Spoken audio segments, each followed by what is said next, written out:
First at 6, the troubling moments before a Balch Springs police officer shot and killed a 15-year-old boy. We now know 2 armed officers were on the scene that night, but only one, Roy Oliver, pulled the trigger. Oliver's arrest warrant reveals he and the other officer tried to stop a car full of teenagers. They were standing on the passenger side of the car, not behind it, when Oliver opened fire on the vehicle as it drove away.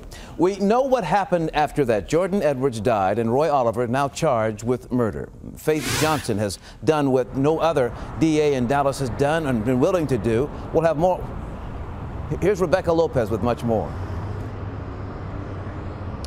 Well, that's correct, John. Faith Johnson has done what no other Dallas County District Attorney has been willing to do, and that is directly charge a police officer with murder in an officer-involved shooting. She says she felt it was the right thing to do to bring justice for Jordan Edwards. The shooting death of 15-year-old Jordan Edwards has made headlines around the world. He was shot by former Balch Springs police officer Roy Oliver. District Attorney Faith Johnson charged Oliver with murder on Friday.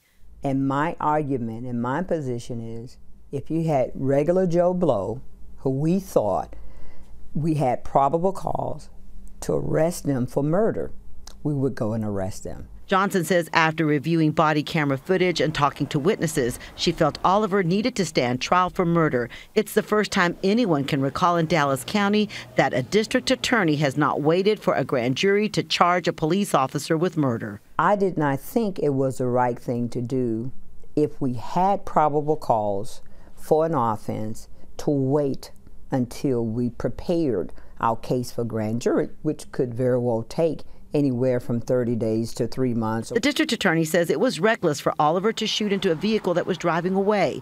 Jordan Edwards died of a gunshot wound to the head after Oliver fired his rifle into the car. I took an oath, and that oath is to seek justice.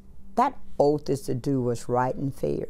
Former Dallas County district attorneys have been criticized in the past for not arresting officers or taking them to trial in officer-involved shooting deaths.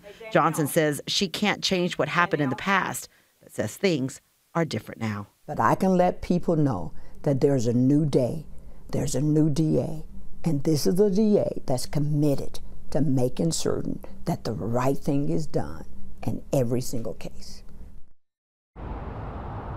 The DA also requested a high bond. Typically for murder, it's $100,000. In this case, $300,000 bond. Oliver was able to bond out. We have called his attorney, Jim Lane, multiple times for comment. He has not returned any of our calls. Reporting live, Rebecca Lopez, Channel 8 News.